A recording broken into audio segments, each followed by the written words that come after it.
Hey everybody, welcome to the Hiraeth and Other Words podcast. I am your host, Timothy Mangle, and with me is my buddy, Jarren. I just realized I forgot your last name. That's fine. Oh, Doesn't matter. man. I don't. Hey, don't make me do this. You It's do it. Horrocks. Horrocks. Yeah, Okay. Horrocks. Dude, I am terrible with people's last It's names. okay. The reason I'm spelling it is because I'm planning on removing the HO. Oh, really? Like probably this year. Really? So it's just gonna be rocks with 2 R's. Really? Yeah, not even kidding. So how's it going to be spelled then? Rrocks. Oh, really? Rocks with 2 R's. So that's going to be your last name? Yeah, I Is think Jarren Rrocks? Yeah. That's fantastic. Yeah, it's like I mean, growing up, it's like Horrocks, right? So it's not a very pleasant name. No, it sounds I like think. Horcrux. Yeah. Well, okay. So now, once Harry Potter came out, people Yeah. were like, "Oh," and I'm like, "Yeah, just kill me to get to Voldemort." Whatever. Like, Yeah, you know, just being a but- little kid. yeah, but you change it to rocks with 2 R's. So one, people have to kind of. That's pretty cool. Wait, what? I know it's weird. Yeah. Like you don't have words that start with 2 R's pretty No. much ever. No. And it's kind of like it's still part of my last name. Uh-huh. So I don't feel like I'm just saying goodbye everything I was. Like I'm Right, saying yeah. like I recognize that, Yeah. but I'm iterating. We're Yeah. updating. That's sick. Yeah. Should I put you in this episode title? Is that your name? Sure. Okay, Yeah. there we go. We'll Yeah. start off there. Ayo. We're doing it, everybody. I can't even remember when we met. It was less than 3 years ago, right? I Because think it was so. when you first. It was when you came out. I was visiting when they were starting things over Yeah. at Prest. Right. So So I know Jarren through Bobby and Abby Weaver, who run Prest, and everyone knows about that if they know me.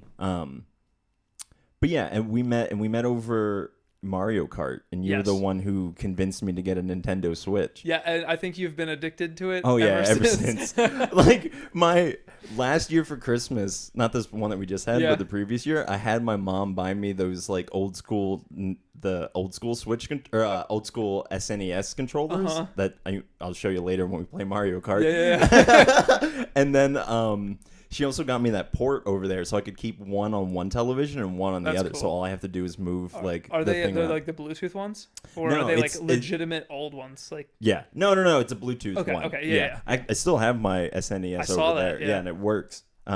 Is this sorry everybody that we're just talking about stuff that you can't see behind the camera? I feel like that's normal for podcasts though. Yeah, Like for sure. I've listened to podcasts that are like, oh yes, this is such a nice room, Yeah. and everyone talks about the room, and you sit there and you're like, I can't see. It's theory of the mind. But you Yeah. can check this out on, if you're listening to the audio, check it on Facebook and on YouTube. Mm-hmm. But so Jarren and I met. I've always found you very fascinating because you are very interested, and interested seems like I'm downplaying it in Sure. technology. Like you have a very strong passion for technology, but you're also a spiritual person. Would you call yourself a Christian? Yeah. Yeah, I'd say okay. Christian. Yeah. Yeah. So like I've always found that very fascinating because something that I really wanted to try to get into this season is what I kind of classify in my head as new mythology. Uh-huh. So like what I mean by that is like what is the current like biggest figures in the zeitgeist, which is aliens and like Yeah. technology. Yeah. So it's like Yeah. for me they're a form of new mythology.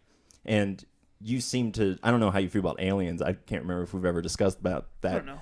But technology is, as someone, I'm like much more natural of a person. Again, Yeah. we can define what natural is later or whatever. Yeah. But like I like dirt more than I like computer parts. Sure, you sure, know? sure, yeah. So like yeah, I'd never had that connection to it. So what really, where did that start for you? Like when were you like, oh shit, like this is the thing? Yeah. No, it's really interesting. I think I like stuff that tends to be, I think maybe we all have an obsession with things that tend to be bigger than us, right? Like, oh, there's like me inside, and then there's society and this whole thing that's going on around us. And I just remember, like, it's interesting when bigger things affect your life. So for me, I remember getting a Game Boy Color.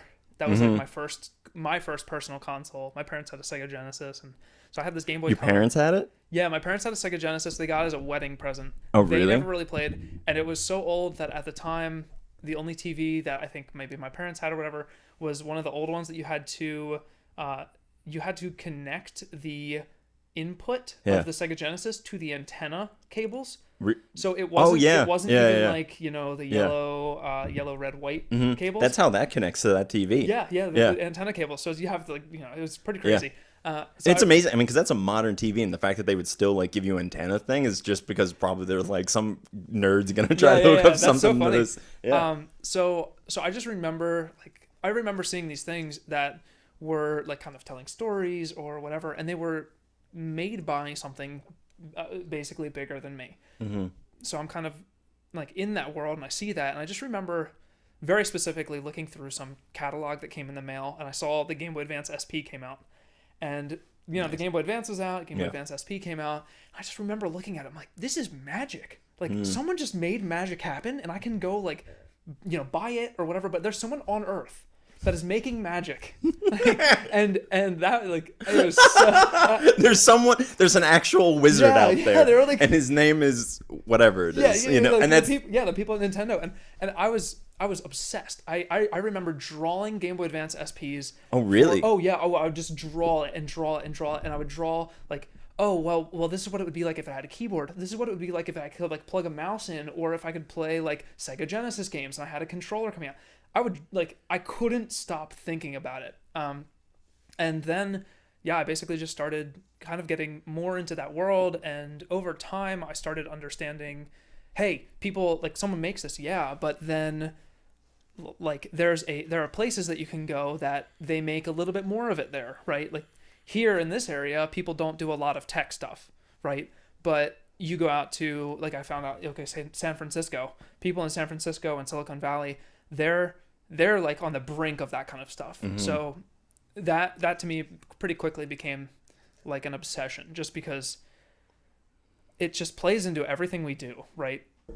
Technology, like literally we're like we wouldn't be able to be. This wouldn't be a thing Yeah. if technology didn't exist at one point. Exactly, and so become there are engineers in America that have designed these products. There are people in America and all around the world.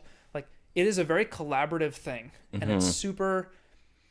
And so That's an interesting perspective because it is one of those things that like, technologies as a broad term is definitely one of the things that connects us as a species, right? Because like it's the idea of intellectual property, right? So it's like once something like a train becomes so, it's like it should just be for the public, like this thing just exists to be used for the public, like patents, like that's where it's you can get into whatever that is, and I would have nothing to say in a conversation about patents other than like I don't know, man, people should have rights to keep what they make. But they should share. I don't know. How do we draw that line? It's apparently I'll sit here and talk about God all day long, but I can't talk about patents. That's too much for me.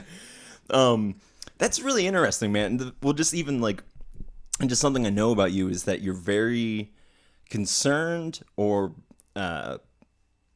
interest with the large community of people, like society, right? So you're very interested, and I would say if I just had to guess for you, and I'll put some words in your mouth, is that it probably has something to do with your Christian background.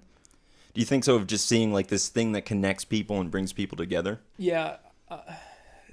In I'd say like in the tech world mostly, I think people tend to be more agnostic atheist, right? They tend there's not enough evidence, like right, like sure. I'm a super, like I want to see the numbers, I want to see the statistics, and I just don't see enough of that to prove the existence of God.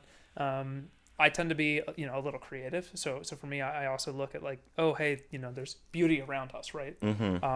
You don't look at a painting and assume that it just happened. You look at a painting and say, wow, there was a creator, right? That tends to be what I do with everything. Obviously, how the paintbrush, stroked back and forth, I don't know. Like, well, right, and isn't that the point of science? Like it's. I can't remember who said this, but I'll just pretend that I'm saying it right now. But something like you're right. I also heard somebody say one time, it's like if you quote somebody more than twice, just make it your own. Yep. Like just who cares? Like why does it need to be this person said it? Like you can just say it. I want to hear you say it. Well, that's another it's actually, I remember quoting this one time when someone told me that I quote people too much. I was like, well, somebody once said, tell me what you I don't want to hear what somebody else said. I want to hear what you think. Like something like that. Yeah. But Lord, I don't even remember where we were going now. Oh, oh no, I do not know. Remember what were we talking about? Oh God, you lost it too. So I think we were talking about the idea of beauty and being able to see this. So science, right? Science, So there yeah, it was. So the whole point of science is to tell you how. It's not necessarily to tell you why. And Sure. so that would be the for me, that would be the roles of philosophy and religion Yeah. and whatever you would want to put in those categories of how do you be a person and how do Yeah. you best interact, you know? And I think I really appreciate people who are very interested in like practical things that need to be made because I have like I said, like I just don't have any grounds to begin on it, you Yeah, know? Like yeah. if like someone was like explain this computer to me, I'd be like I just can't. You know, like I don't even know like That's funny. yeah, and Yeah. I don't so it's Because I could, you know. So so what yeah, I just love that because there's a part of me that's like I feel like I used to feel bad about not like knowing everything about it because Yeah. I'm like whatever for whatever reason. Yeah. But now I'm like it's good that you know. Like Yeah. I don't need to know We because specialize. right. Yeah, yeah. And again it goes back to like the community idea of is like you're doing your thing, I'm doing my thing. Like it's fine that Yeah. like I can do this and I can exist on my own, you know? yeah. Yeah, technology has been to me something like, you know, I guess it's like I look at it like as an equalizer, as something that can like unite people and bring people together. A lot of like if we talk about society, like a lot of my passions tend to be how can we make things more accessible to people. Like, you know, resources are unequally distributed, whereas intelligence is not.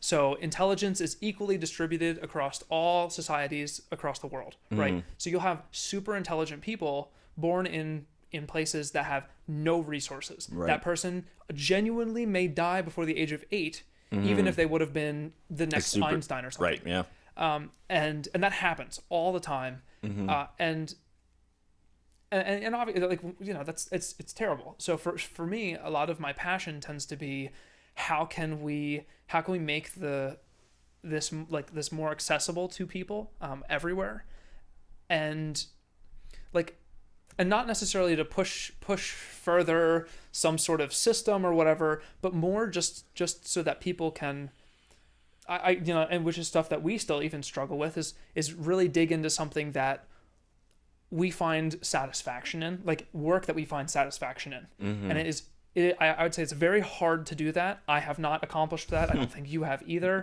And it comes and Yeah. it goes, and because Yeah. it's because I've definitely have had jobs that have been satisfactory for a period, and then at a certain point, I want more. It's hard, man, because and I really think that this is why this is such a like trope of the millennials to be like I want to work like in this alternative field or whatever, because we're really the first generation in America where people were like you can do whatever you want, and that happened like concurrently with the birth of the internet, right? So like when society got to this point where it's like, hey, like everyone's doing okay enough that you can just go and do whatever, you know?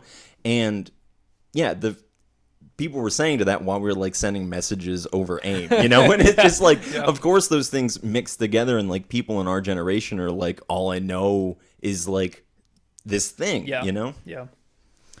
Yeah, so it's we'll start diving into it, but what do you think, because the relationship between man and technology has always been like so intertwined, right? Yeah. Because like, do you even get what current man is if you don't have man with spears, you know? And that's an early form of technology. So there's a question of like, how crucial are technologies or tools to human beings, and what is ultimately our relationship with them? Yeah, like you know? where's the line draw? Yeah, that's a really good question. There's a quote somewhere, and it right. I'm gonna roughly paraphrase, Sure. but they say like, you know, in order for you to truly know who you are, you need to go spend time alone, right? Until you are alone with yourself is really when you start to begin to understand who you are. And I have done just based off of my time. I've spent time alone, and I have found, I would say, more of who I am, although I'm still kind of figuring it out. And then you get this baseline, and then you say, okay, who am I now? What do I want to be? Who do I want to be? And, what tools do I use to get there, right? Okay, so I'm a designer. I can sit there all day long and imagine things in my mind. I can build palaces. I can build cities. I can build anything in my head. And that is rewarding in its own sense, but it's so limited, right? Because no one else can share in that. And that makes me kind of sad, right? I can imagine a way out of every single problem, but the problem still persists in real life. Right. And that is to me what I think about with tools. The more tools you have at your disposal, the more easily your dreams can become reality. Yeah. And so when I look at something, I look at a tool and I'm like, I cannot wait to make something that I could only imagine become a reality. Like nowadays, I mean, you think about animated graphics, right? In the 80s, that's kind of when things really picked up with computer animated graphics. We can now, I mean, we build movies that only exist in a digital landscape. Yeah, exactly. And to show that to someone, they like show that to someone 80 years ago, they would lose their mind. Right. And it's so cool to see that and to see slowly those things overlapping and intertwining, and that's the stuff I like. So there's this quote, and I can't, apparently this episode is just going to be about quotes as well, but it's something along the lines of, humans are the sex organs of the machine world. Whoa. Yeah. That's a wacky one, but I follow. I mean, I right, because it makes sense. It's like, well, a toaster, like somebody's got to make a toaster, like and so like it's gonna be us. Like we're gonna be the thing that continues on that species of toasters, And it's so crazy because now, like, it's like natural selection, but we're the selectors because it's like, well, I don't need this anymore because this came along. Like I don't need a rotary phone anymore because who and has that? You're basically talking about technology as a consciousness. Then even like okay, so that's the question of, right? So again, going back to the line between man and its tools. Yeah. And because even like your thoughts are tools, and thoughts are similar to like a hammer or whatever, because you can use them to get something done, right? So you can use your thoughts to motivate yourself to go and embody this thing. So it's a tool. And I remember I heard this somewhere, but it essentially was saying that like that's how we perceive almost everything, because we see it by its value first, or like what it's like its potential, right? You look at a guitar and you're like, oh, I could use that new guitar to make a whole album and like blah blah blah. Right. The reality is if your skill, like that guitar is just a guitar, right? Like, well, that's another interesting thing, because I was thinking about that last night when I was playing guitar. Was I'm doing some stuff. The guitar's doing other stuff. Yeah. And when we're doing it together, it becomes this one thing. Yeah. Yeah. And so there's that relationship with tools that it's like, it's just a very fascinating thing that we can have a relationship with something that isn't anything, like is artificial, and that it somehow it enhances the spirit, or like it changes the dynamic, or whatever that is, you know? So I guess I'm leading all of this to say, like, do we eventually merge with technology? When am I going to be like uploaded to the cloud? Is that a good thing? Like, what do you think about all that stuff? Yeah, it's interesting. You talk about like a guitar and you connecting with a guitar, and the thing that you create cannot exist on it by itself, right? It has to be you two together to create that thing. Right. And it's a relationship that you have developed, and you have honed that skill, that craft, or whatever. But I guess really it comes down to, is it a good relationship or not? Because you can have unhealthy relationships, and you can have very healthy relationships. The unhealthy ones tend to keep you from growing, keep you from developing, whereas the healthy ones tend to equip you and push you forward. Right. I would say maybe an unhealthy relationship is someone who is addicted to video games, right? They're sitting there and they cannot peel themselves away. Right. All their money is just going into like this next, like building. And I whatever. Enjoy video games. I know you do too. But there is a time where you recognize, okay, like, I have to withdraw in order to not become like a slave to the video game, right? Right, yeah. The video game doesn't own me. Right. You don't want an abusive relationship with any of those tools. Right. And I would say that's true for any tool. Yeah, and I think, there's a verse in the good book that says, like, to the pure in heart, all things are pure.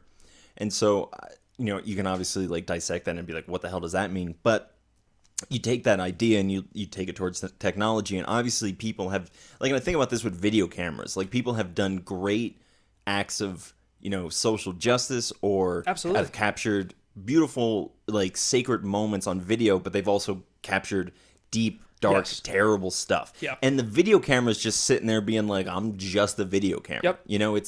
It's the human relationship behind it that really defines the exactly. the So morals of it, or whatever. As time goes on, I think the tools that we will be using will continue. I mean, they're always going to continue to change. They've been changing ever since the Industrial Revolution. They've been amplified in that, right? They change so much more now. Where it goes next, I mean, we've talked a little bit about it. Like, you can talk about like human brain interfaces. Let's go into it. We got lots of time. Yeah. So there arguably is no line in theory, right? There's no. I don't think there is a line in theory where a person can become more and more and more involved with tools to the point where they essentially become the same thing, or like you basically start using a tool as an extension of yourself and don't really ever consider it not being there. Right. Cell phone. Sure. Right. Cell phone. I would even say, if you want to go deeper into current things that are like that, you could say like pacemakers. Mm-hmm. You could say cochlear implants, Right. things that, or basically any amputee that has some sort of prosthetic. Those are tools that you have just. That's a motorcycle. That's Oh, yeah. that's a type of tool. It gets Yes, from point A to exactly. point Yep, B, and yep. lets everyone know you're real cool. And it helps you compensate for maybe things that you're lacking. Yeah. That's not true. My dad. Well, As someone who- motorcycles. I want a motorcycle. But I actually, like, if you look up my Google searches when it comes to motorcycles, it's motorcycles. How do I make quiet? Like, I don't want the noise. I just want the like the bad. Well, when yeah. when I lived over in Taiwan, I had a moped. Uh-huh. And I remember someone shared a meme with me one time showed a picture of a guy on a moped, and it showed a picture of a guy on a motorcycle, and it was like, a moped is like, it's like all the thrill of riding a motorcycle, but none of the badassness. It's like, it's so true. One time, and then just another quick little story about that. One time my muffler fell off of my moped, and I was driving home from the city. It was like a 30-minute drive of just like the loudest sound, and everyone's from a moped, and everyone's just staring at me. I'm just this white dude with this like super loud moped. I'm just like, I don't know what to tell you guys. It's gone somewhere. Yeah, it's a really interesting line to kind of walk. Like, how much do I want to be noticed by society, and how much do I want to blend in? Like, I kind of don't want to stand out sometimes. Like, Yeah.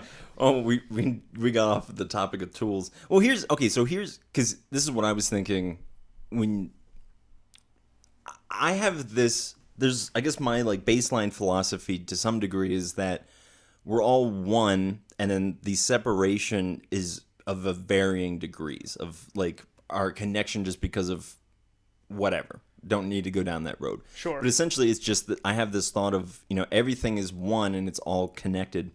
So then when I think about tools, or people talking eventually about like integrating with them or whatever, it's like, well, I already understand that we're one with them, but it's a oneness that is like, we all exist within this general of being, like my laptop, it exists within being, this microphone, the hammer downstairs, whatever, it all exists within being. So therefore it's all connected in that general through line. But then when I think about the idea of, again, different levels of connection, like, because this, like a microphone, I have such a relationship with it because I'm a singer, like I record stuff, like I have a closer relationship with this than I would, again, like, I don't know, like a fax machine, something like that.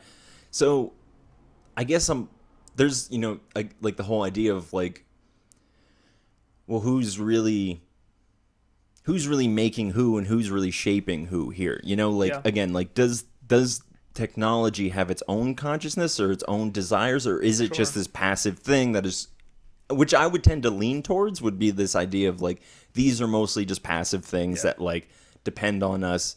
Because, yeah, anyways, I feel like I've just been talking too long. At least right now, there's no sentience when it comes to computers. Sure, yeah. I could see that becoming a thing. Yeah. But right now, even the most advanced computers we have, they still can't think and process the same way even like a dog could. So, oh, really? Yeah. So okay. we basically have, like Well, what does it look like now for them? How do they process or whatever that is? So I guess basically we're talking about the concept of like general AI or an artificial intelligence that is very broad reaching, meaning it understands the context of anything. So like a human, we can come into a specific situation. We can apply things that may be completely unrelated to this thing, but we can start to draw conclusions and make creative decisions and solve problems, right? Right. Right now, most artificial intelligence is built around a specific function. We're going to identify what exists inside of an image. We are going to identify the different instruments that are playing inside this audio track. Things that we as humans can innately do because we have contextual understanding. We can bring it into that data and apply it. But those AI, they're all just different processes. And there is no general AI that can combine all of that yet and apply and compare and contrast.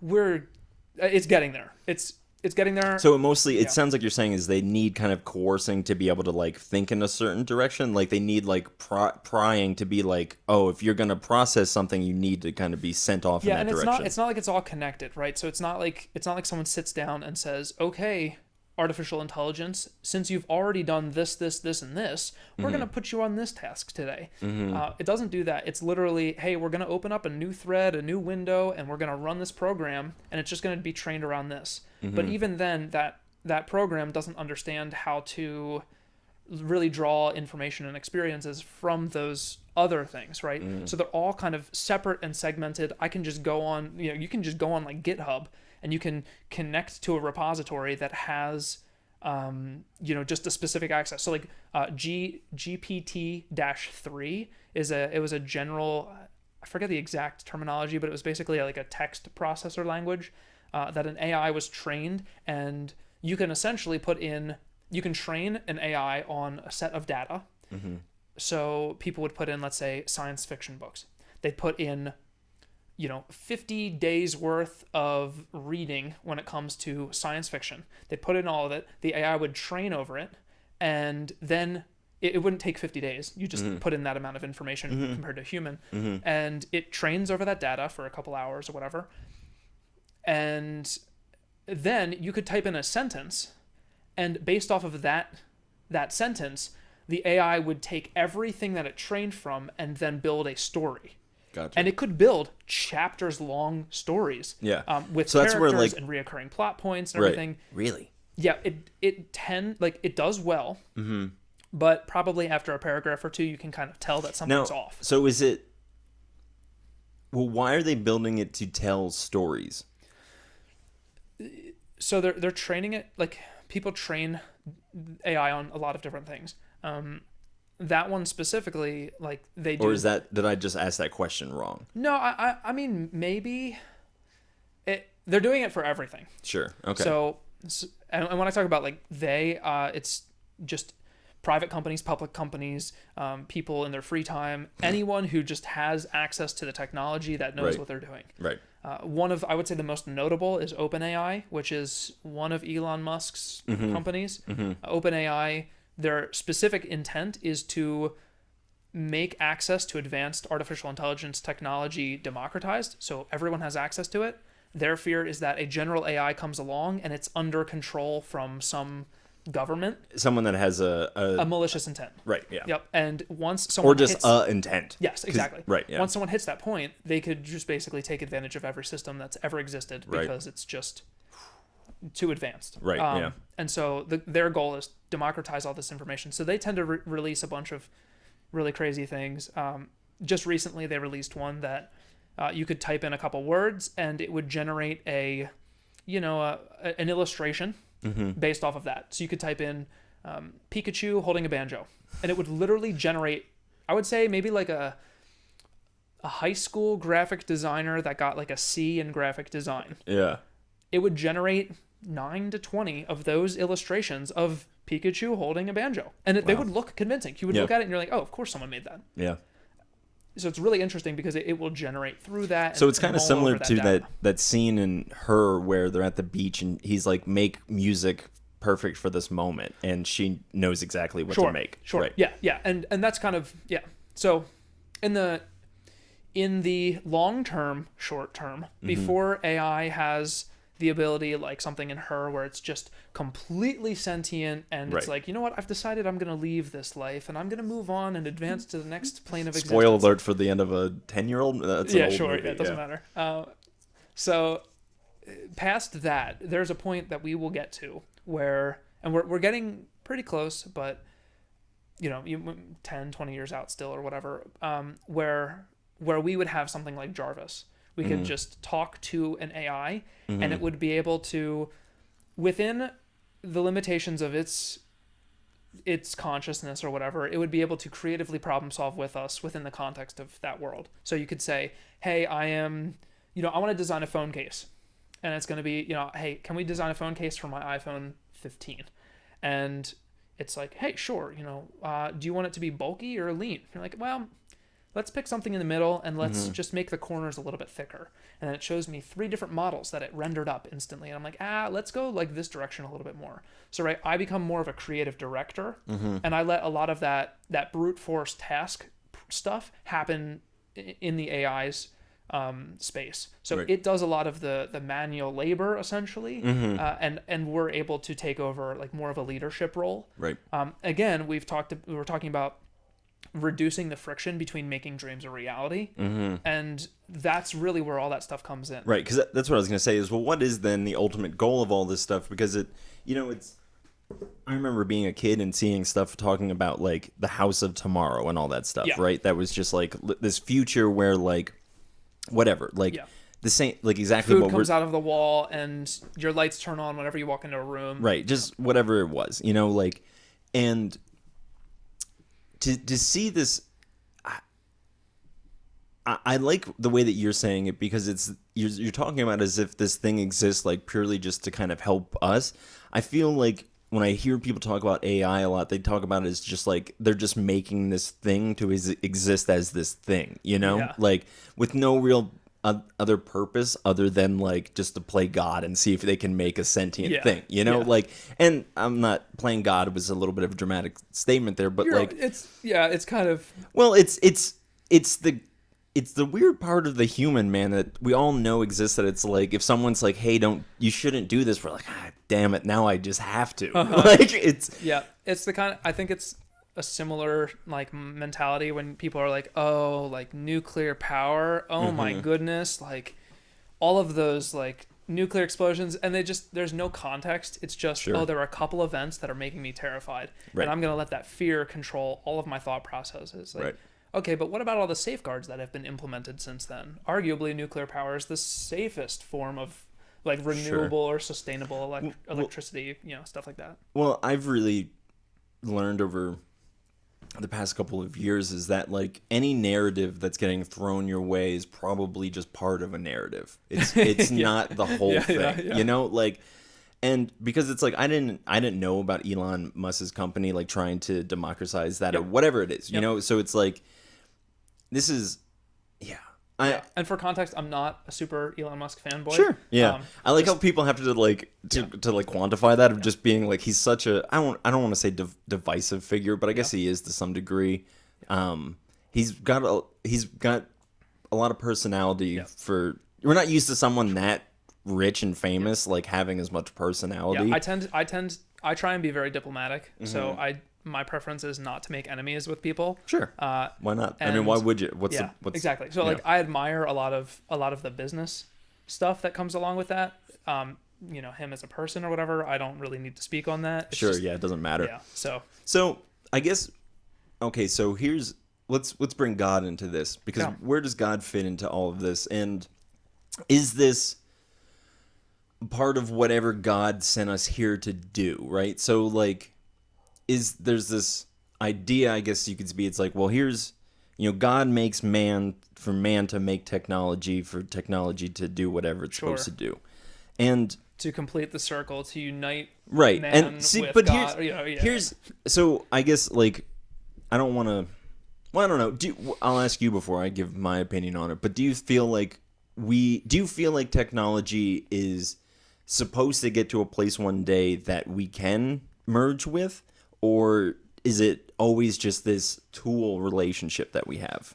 And again, even is the idea of living forever just a tool, Yeah. I mean, there's a fun question. When people talk about, is reality a simulation? Mm-hmm. I think that's funny because, one, it's a full circle, right? We basically said, God exists. And then people are like, well, God doesn't exist. And then people are like, but wait, we design computers and we can make 3D worlds. And what if God's just like us? What if he's a creator, right? And then you're basically saying, like, we're in a simulation. Isn't that the same thing as saying there is a God, right? Yeah. Like, that's it. And anyway, for me... It's so fun. I love it. Yeah. For me, it's always like... I love that you made that example, like, so clearly obvious, because it's like, well, yeah, of course, as atheism arose and there's this innate desire within people to know God, then of course people that only know technology, they're going to be like, well, what if God uses technology, or is technology? Yeah, if you had no context from, religious texts or whatever, you could just say, wow, based off of everything I'm seeing, like, there was someone with a big computer that created me. Maybe God is just a guy sitting in an office, right? And he created us, and we're running on a computer. Yeah, I can totally see where people come to that. I just am more in love with the older, more romantic versions of that narrative of God speaking it out like a song or something like that. I don't really hold to the that. I don't think God's a copy and paste office employee. I think he's.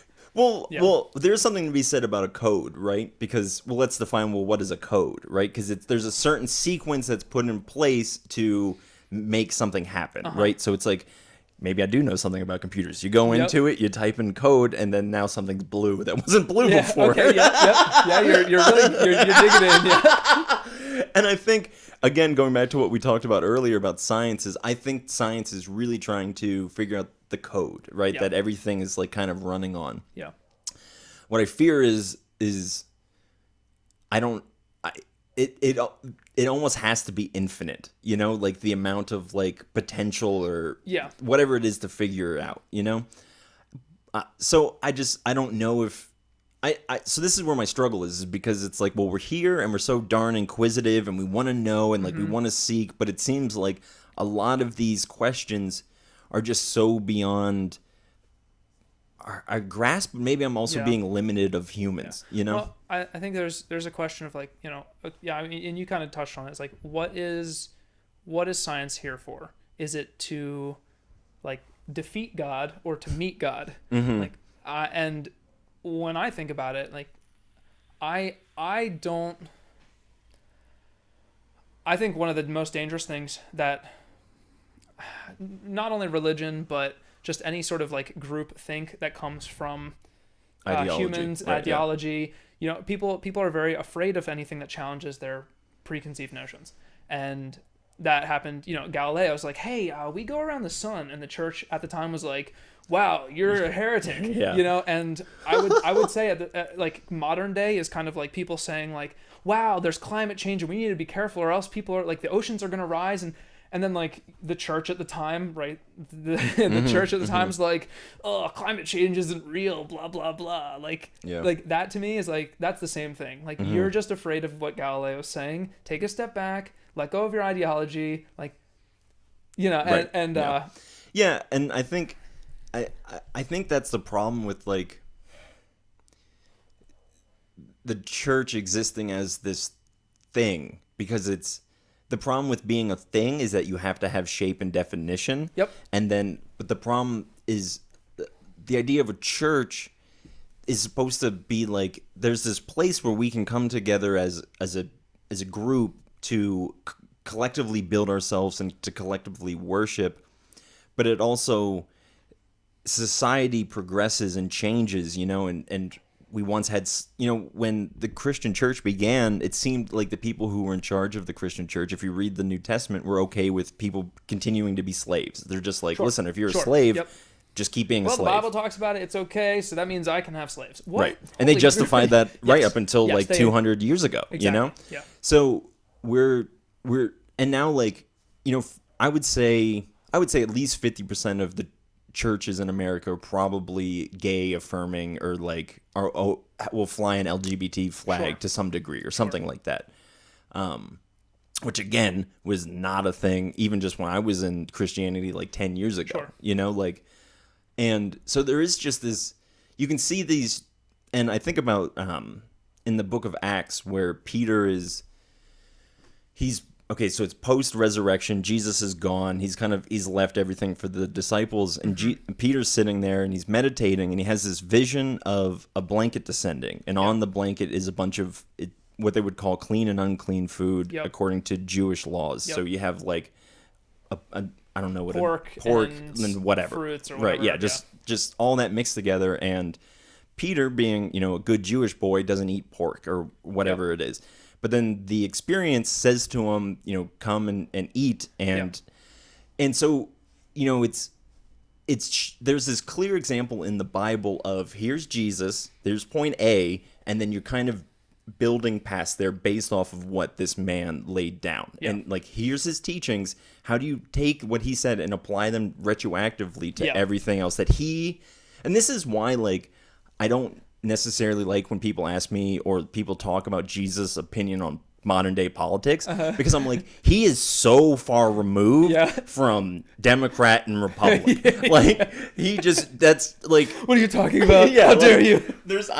I really wish I could do a skit one time of just me interviewing Jesus and just asking him a question and just him freaking out because he doesn't understand. Like, he's like, I don't speak English. I'm like, I don't know what a Democrat is. Like, I can't give you any insight into this. I mean, sure, he could, like, sure, right, but pulling like, on his infinitesimal powers, right? Yeah, but it's just him as a man who started this thing. Again, like, I do believe he was God incarnated, but he was a man who was embodying that thing, right? So it's the psychic blast that came out of that, and you just because I think about Western society, if we wouldn't have had that teaching of. And I'm not saying that we applied it very well, but to say you need to respect people. You need to love people because as society was building, the world was getting smaller and it's more easy to run into people and like you're just running out of space. Yeah. So we needed something as a species to come along and be like, it's okay if people who are different from you live near you. Like, you're going to be fine, you know? So I guess like I see that progression, and then now we're at this place where I don't want to say we're predominantly fine with each other, but like you're such an optimist. I know. I'm sitting here and I'm just like, that's not true. We're trying to like like I remember just being a kid and just everyone being like world peace, like just like beauty pageants, just like what do you want to see one day? World peace. Yeah, like, they don't know anything. Yeah, but I mean, there's just so much optimism in that. I was talking to a friend the other night, and we were saying, which I would pretty much agree with. 2019, pre-pandemic, was arguably the best moment in all of human history. Like, we had peaked. I mean, especially in America. Yeah. But we had more resources. People were not dying of starvation as much. Like there's so many really, really good things that happened. Obviously, there are so many things that are bad. Like that's not new. That will persist forever. Right. But at that point in time, we had kind of peaked. Like you could say, wow, that's peak civil. At this point in time, I would say 2019, peak civilization is like where we have been so far. Right, and I think at least here in the West, like because.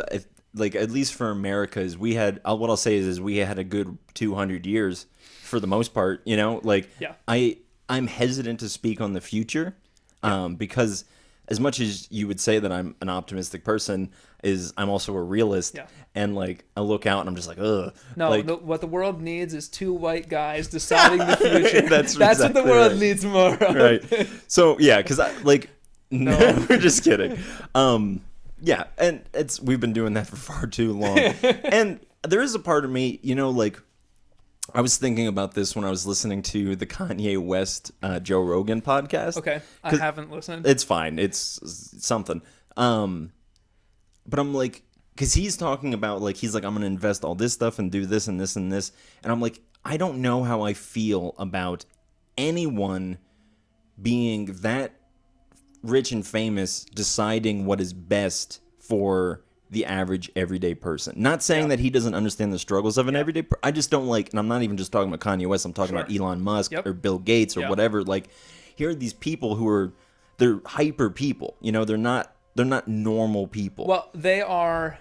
But basically what they have is they've leveled up to some degree. They have more influence. So a decision that they make will apply for decades to come, whereas a decision you make may apply for a week. Right. Yeah. So, like, that's where I'm like, well, what is that good or bad, right? And, like, who are these people? Yeah. And especially, like, people who watch this know that I fight this inner conservative Christian who, like, always is, like, trying to come out. Because I want to be like, but they don't have God in their hearts, you know? I want to be like, it's not that, like, I don't know that it's, you know, God obviously is working on them in whatever way that he does. Okay, so the question is like, can a person live an arguably moral life without God? Sure, yeah, and I would say that they can. It's more of, it's just... They draw lines differently, but I would agree. Yeah, I guess I would. You're absolutely right, and I would say it's past that of just like, well, that's okay, but are they taking us to a place that is ultimately the best place for us? Yeah. You know, because I really do think that people. I said this on a podcast recently that I'm like, you know, I don't necessarily think you need God to have a spiritual life or whatever, but the more I think about it, the less I agree with that statement. Because it's like you're saying, like it's the painter, right? So it's why would the painter not want to, just as someone who's created art? Yep. Why would I not want to be as intimate and as loving and like to have that? To have a close relationship with the painter. Right. Like why would I not want my song to feel like it's the greatest thing it could be, to allow it to be its own thing, to be whatever it is, but to also to know it and to care about it and to make it into the best thing it possibly could be. Yeah. And I feel like that's, again, like I'm coming more from the creative perspective, but being the thing that's created is like, well, I also want the best for me. I want to flourish, whatever it is, you know? Yeah. Yeah, so let's hop on the train of technology and tools for a moment. Sure. And we'll write it down. I am an optimist. I create because I've been created. There are, you know, a bunch of things that go into that, whatever. But I think so many people take a slippery slope mentality. Oh my goodness, if this thing changes, then the world is fallen or whatever. Then like it's the end times, blah, blah, blah. It's whatever. Sure. Yeah, we don't have to go into the end times. So the reality is like, the reality is a tool is a tool. Okay. A gun is not good or evil. A gun is a gun.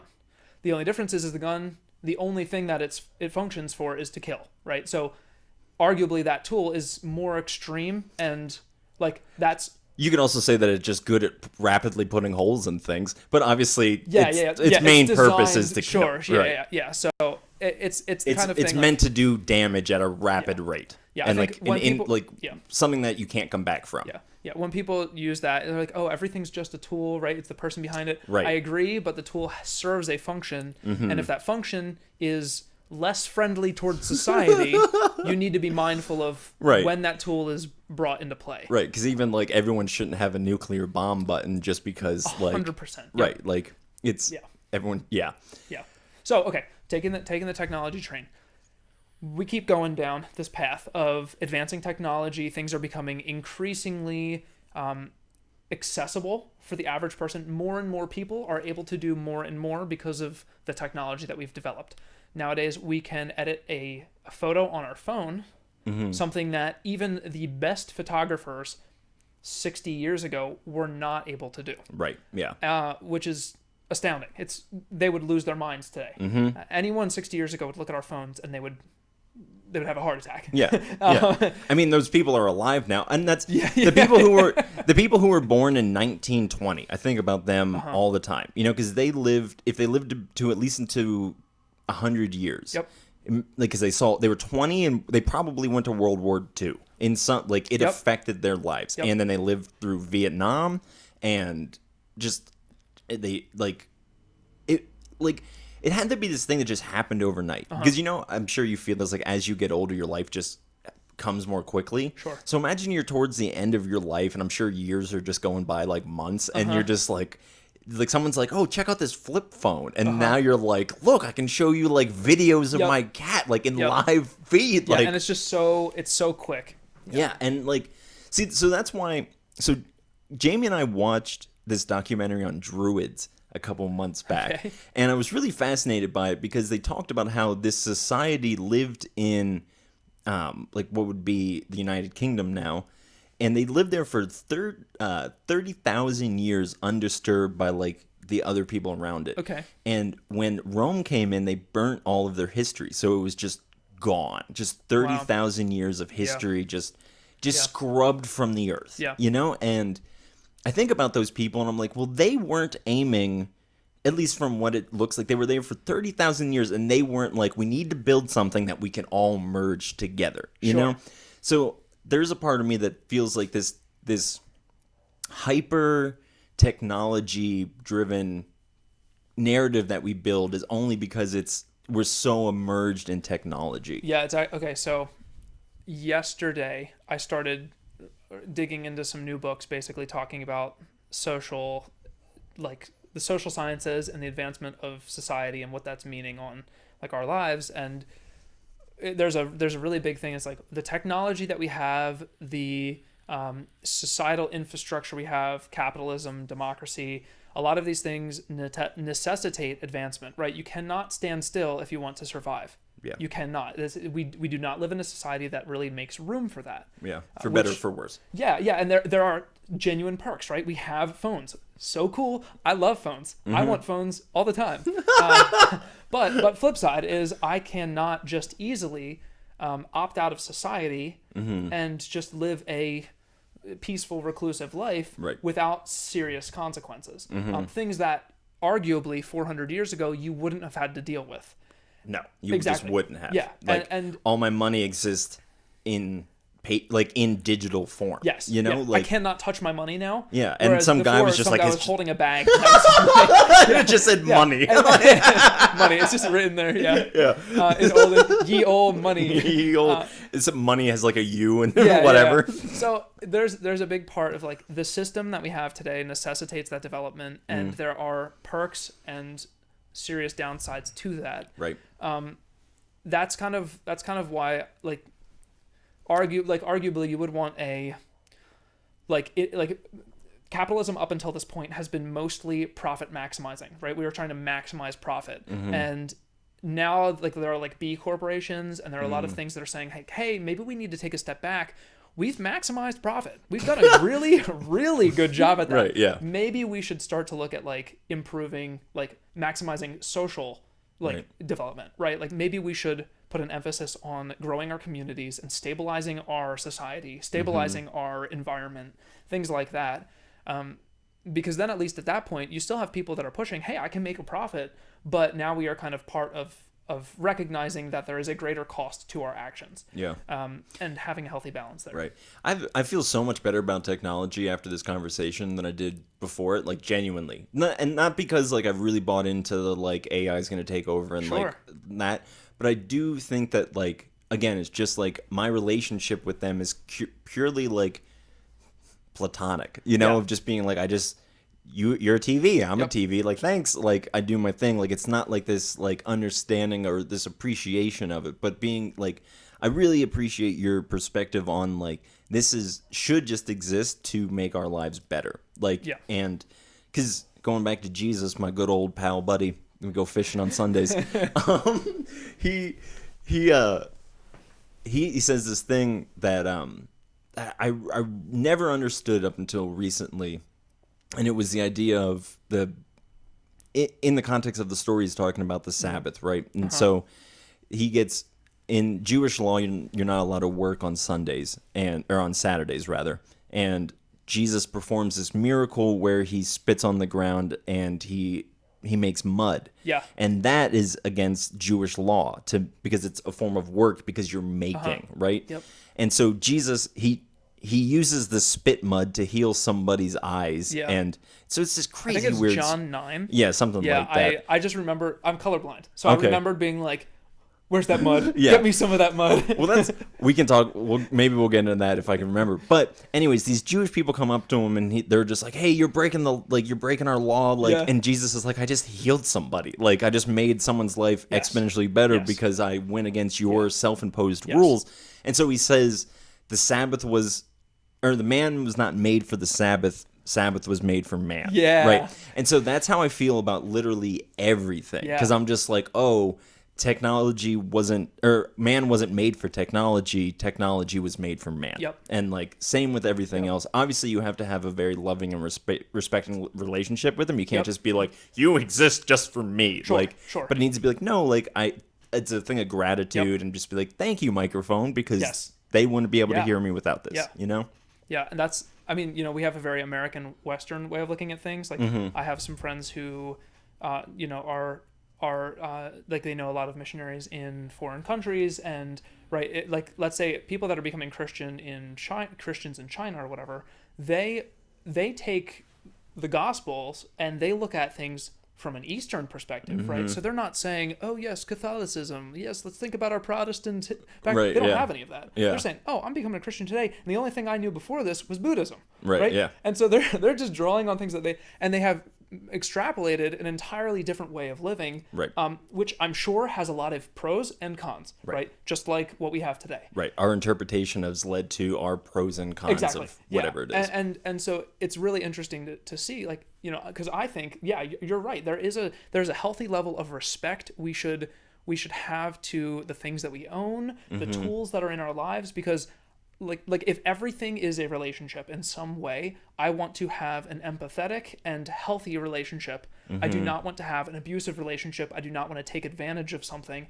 I want, like, because what does that say of me, right? What does that say of me, that if all of it is gone and I'm sitting alone, what does that say of me? Right. And well, even like with my Echo Dot over there, like I try to treat it nicely because like it's the closest thing to like a sentient tool, right? Sure. It's like, so it's like if that thing has like, even if it's an artificial personality, it's like I want to be able to like have this perspective of like, well, how would I treat it if it was a real person?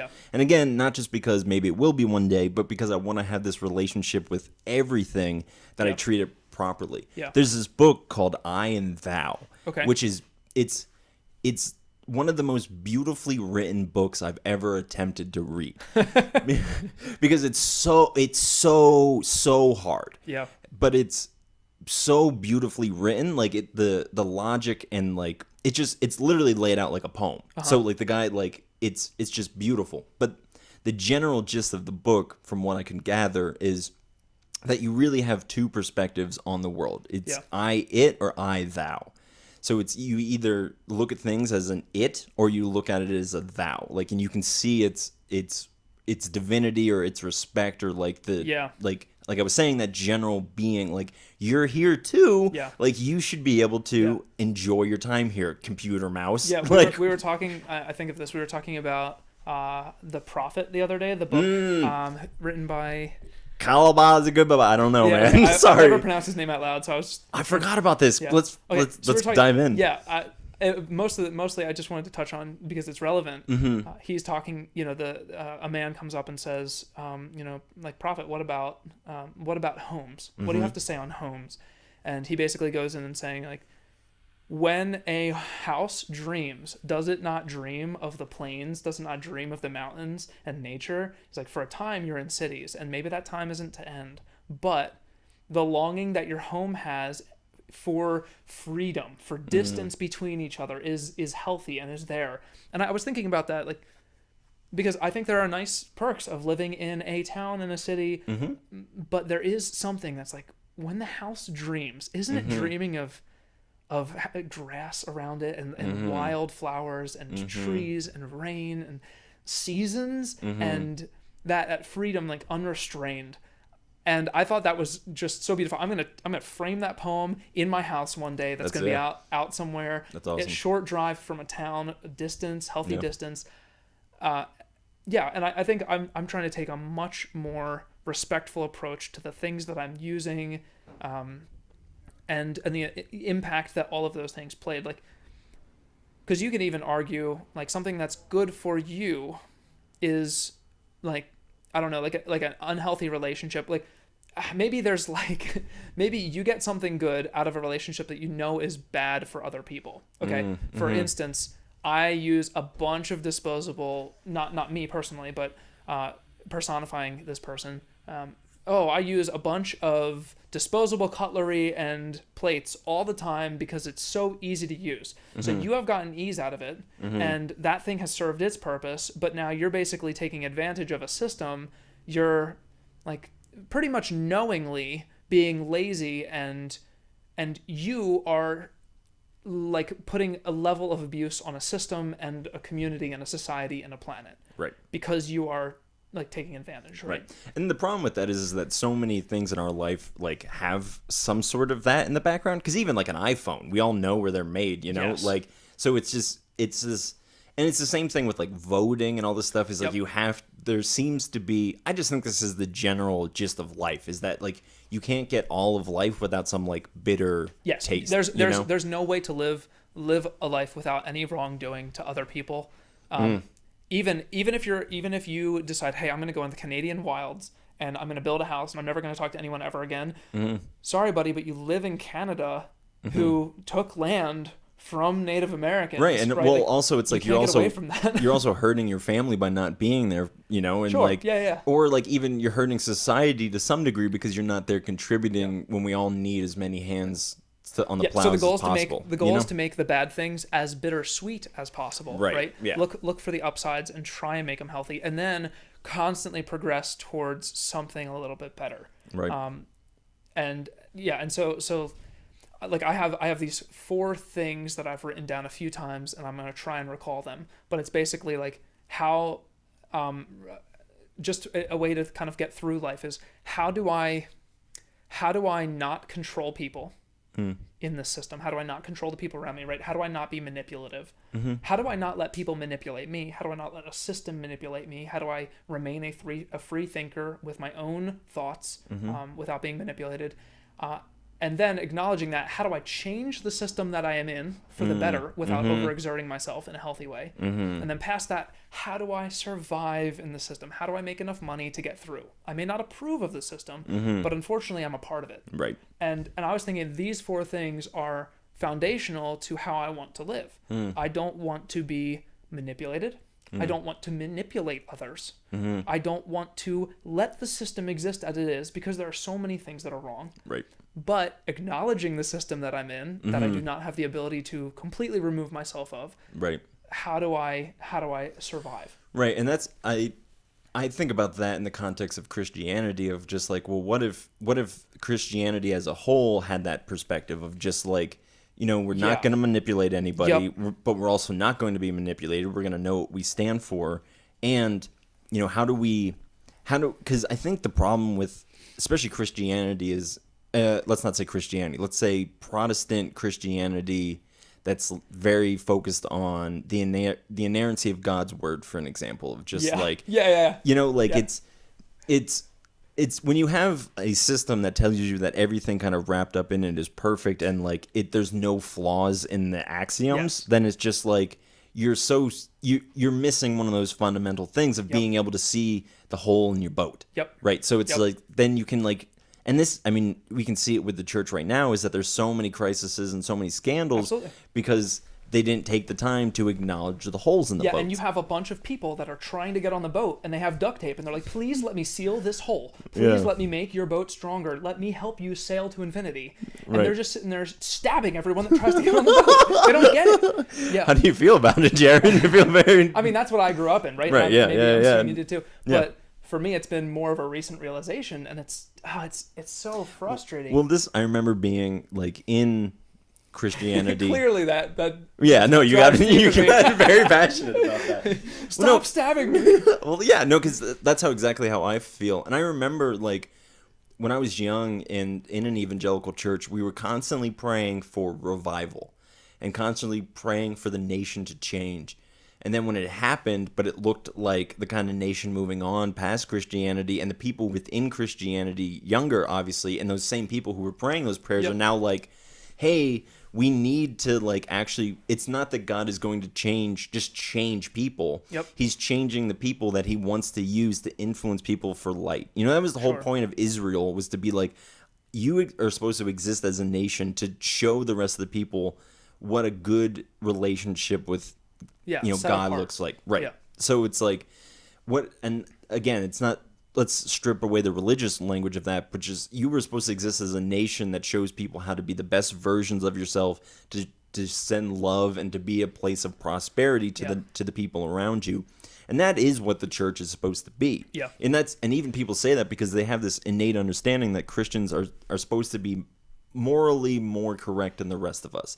Now, arguably, that might not be the best thing for them, because I think the narrative of the Christian is saying, I am aware that I am more flawed than other people. Yeah. Sometimes. Also, it comes across as like, I am holier than everyone else. I'm self-righteous and humble. Well, that's the problem, is because the self-righteousness that rises up out of Christianity comes from this place of, I am pure. Yep. Like I've been cleansed, and I have a relationship with God. Yeah. That's therefore you don't. Like, of course, like, Yeah, it's elitism. It's, right. Yeah, Absolutely. There's a verse, and I forget what it is, but it basically digs into, it's like, if there's a person who is causing conflict or whatever, go warn them, tell them once, tell them twice, and if they don't acknowledge it, if they don't change, go away from that person, for they are divisive. Mm-hmm. And there are some people that are very close to me that I love so much, and unfortunately, there are things like that come up. I'm like, oh my goodness, this is a serious flaw in the way that you are living. Mm-hmm. I am open to you addressing flaws in me, right? Like, hey, we are brothers and sisters in Christ. Like, let's address flaws in each other so that we can be strengthened. But then, when I address a flaw, you suddenly lash out as if I am, and it's like, okay. Well, it's the lack of that. It's the lack of what I would say is the acknowledgement of what genuine Holy Spirit is, of just like this thing that it's shaping, and it's like, and there's a reason that they call the Holy Spirit the teacher, right? Because it's like, it's not just the thing that like whatever, but it's the thing that's supposed to show you your errors and to show you in this thing. Yeah. And that's like a theme of this conversation, is like, there are people who aren't aware that they're like, because this is something I tell myself, is like, you're not right about everything. Yeah. You can't be. I know I'm not. Like, I guess, like, right? Like, we sit here and we're like, yeah, we're wrong about a lot. Because there's too much. There's too much to be right about everything, you know? And, like, there's too many perspectives and just all this stuff. And, like, obviously there are some things that are right and whatever, you know? Sure. But even sometimes those lines are still hard to define. Right. Like, again, like, you know, we can sit here and we can talk about murder being wrong. But, again, like, if somebody busts into my house, like, then the lines begin to blur a little bit. It's like, well, now you're not where you're supposed to be. Exactly. And I guarantee you, like, even if maybe we get off of this and we have a personal conversation, like, there are things that I think we would probably disagree on. But we can both sit there and say, like, wow, I'm glad that we've given each other the room to be inquisitive, to learn, and not to judge and condemn, right? And unfortunately, that's just kind of the route you have to take. Right. I think about, like, King David. He basically was like writing in maybe Psalms. He's writing a prayer, and he's like, "Hey God, forgive me for even the sins I don't know I've committed." Right. Yeah. And how smart, how wise to say, I have blind spots and I will never realize them. God, please forgive me for that. Right. And that's when I apologize brave. to people, I'm like, or just like in a general sense of just, it's just like, listen, I know that I've made mistakes consciously, and therefore there's probably mistakes I've made unconsciously, you know? So it's like, and again, it's just the humility of being like, you can't just sit around thinking that you've gotten it all right, but you also can't live under the pressure of you have to have it right all the time, right? Like, so there's the kind of freedom that you get out of that. Is just like, I remember one time I was having a conversation when I was a missionary, just like with some of my friends, and they were like, you know, do you think you can go a day without sinning? And I'm like, yeah, maybe, but like, my whole relationship with God isn't, at that point I was saying, which actually ended up turning into this, about like, my relationship with God shouldn't be based around like, am I doing good things or bad things or not, but it's more about the relationship of like, I'm still coming home to him, I'm still praying, whatever it is, and I still have that ultimate understanding of no matter what, I still belong to God. My mindset eventually turned into that of just like, oh my God, I'm not doing the right thing. I am doing the right thing. Like, and God's just off doing whatever God does. And he's like, hey, like, I just want to be a part of you. And I just, whatever, like I get, I mean, it's so easy to turn God into this thing of like, I just want to make happy or not make happy, Yeah. Well, and the thing is like salvation brings freedom. And that's, it's like, I don't need to sit there and wallow in my sorrow. I can say, crap, I messed up. I'm going to do my best not to do it again. Right. And readily acknowledge that I'm going to mess up again, and that's okay. We've both acknowledged that. So if that is the honesty, if that is the basis of the relationship, we can say, we will work to improve. We will, and that's it, right? Like if I'm honest about it and I'm saying, hey, these are the steps I'm taking. I'm doing a good job. Like I'm doing the best I can. And we've both readily acknowledged that there will be flaws in the future. We will mess up. We will sin. And like there is no condemnation. And that is so freeing, because I was also like, I think especially as kids, maybe you don't understand that because you condemn yourself all the time. Oh, I'm terrible. I'm trash. Like really, where does that kind of stuff come from? Is that wording that comes from God? Is that wording that comes from someone who is infinitely loving, or is that wording like from maybe another messenger, right? Is that from like the devil, right? Right. Someone who's a less friendly friend. Yeah, exactly. Yeah. Someone who's trying to weasel like shame, like all these things. Those aren't pure. Like holy, they're not things that invite you in, right? Like that's the whole idea of God, is like this thing that's just like, yes, come on to me, like just why is God angry at me? Because I am a container for sin. Like that's why God has anger. He's not angry at the soul. He's angry at this at thing the that flawed being, right? Right. Like, and anger is also a bad word, because I remember one time trying to picture God like, so God has. And I do believe this, that God has an opinion or an emotional response to everything that happens, but there's so much happening that he ultimately just sits in perfect fine, because he knows how to hold it all. He knows how to be completely angry about something, but at the same time being filled with overwhelming joy. I'm sure when we are parents, we'll sit there and be angry when our child touches the hot stove. Right. I love you. I'm mad that you didn't obey, because it would have been so much better for you. Right, yeah. The joy that you are now missing because you chose something that will hurt you. Right. That is why I'm angry. I'm not angry because because of the act. It was more of just the overarching shockwaves of what happened. My dad loves me to death. Like my dad is the best, but like to do something that directly attacks him, he would be angry, but he wouldn't hate me.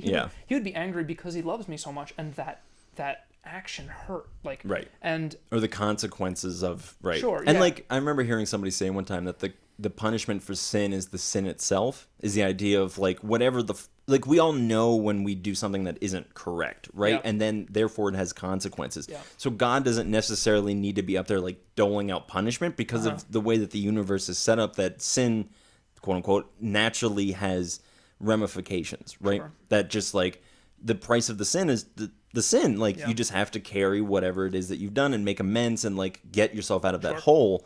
But that's God's not going to be up there being like, and I'm going to add some like extra worths to that, Well, hey man, we're coming up on finishing time. Anything you want to say to kind of bring this home?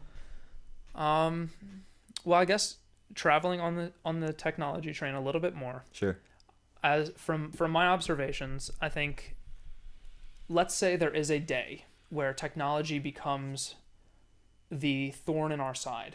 It really becomes a bad thing, right? Maybe technology has reached sentience or whatever. Maybe it's a bad thing at that point in time.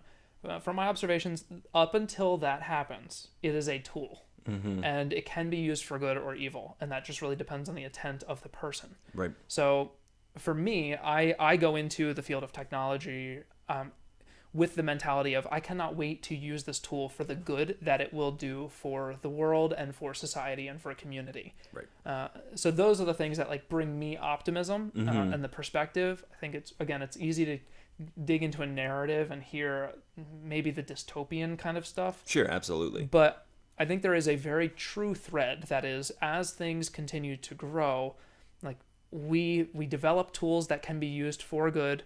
They will be used for evil, and then we just keep that battle going. Right. That's that nature. evil arises, then the good will continue to meet it and make it better. Yep, that's kind of how it goes. Awesome, man. Well, I appreciate you coming in and doing this. Where can people find you if they want to find you, or if you want people to find you? Yeah, so all of my social media is the Jarren, TheJarren. There you go. Instagram, Twitter, at the Jarren, and then Are you on thejarren.com. TikTok? Oh yeah, I'm totally on TikTok. I love TikTok. I think there are so many strengths to the platform. We'll talk about it off mic because Yeah. we'll just I know I need to be on TikTok. I am okay. We'll get into it later. In short, it's Yeah. because other social platforms tend to use an algorithm to create artificial scarcity, meaning it's hard for you to reach your audience. TikTok makes room for you to reach a large audience without them trying to like keep that suppressed. Right, yeah. So I would say it's very good for small businesses. I think I know, and that's why I need to get on TikTok. We'll talk about it anyway. it's a totally different method. But if you like what you're hearing, if you're having a good time, if you enjoy these conversations, make sure that you do subscribe wherever you're at. We're on all the podcast platforms. The video is on Facebook and YouTube, so go like and subscribe there. We also have a Patreon, so if you want to get more content, you want to sign up for some stuff. My mom and I do a class together on the Patreon, so it's the last tier. You sign up for that, you get an exclusive class. We'll be doing that sometime within the next couple of weeks. What's the class on? Just spirituality, like just general like spirit, like with your mom. Yeah, that's so cool. we did a podcast a couple of weeks ago, and people love my mom because she's been a spiritual director for a long time. Yeah. But so it's just good to like have those conversations with her and just be able to record it because there's just so much knowledge there for her. I'm intrigued. Yeah. So, well, I won't make you sign up for my. Well, anyways, we're having personal I'm conversations. gonna sign up. You better watch out, buddy. See, everyone should sign up. I have such a hard. I'm so bad at marketing. Anyways, It's not market. Here's the thing: if it's genuine, if you believe there is value in it, that's true. then you can sit there and There's value in it. It is. Oh It my is. gosh. You have a passion for it. Your mom clearly has a passion for it. She's like, I'm gonna do this thing with my son. How sweet. How sweet. How sweet. Thanks, Your Mom. She is. Tell her. You're very sweet. I think that's She's true. very Yeah. sweet. Wow. Okay, what a way to end a podcast. Thanks so much, buddy. I really appreciate this. You really did calm a lot of ease. But I'd love to hear from you at home. Reach out to Jarren. Reach out to me. Check out whatever I link in the description. Just go look at that. Have a good day, everybody. It's been a pleasure. Yeah, thanks, man. Yeah. You're the best. You're the best. You're the best. We're all the best. Goodbye.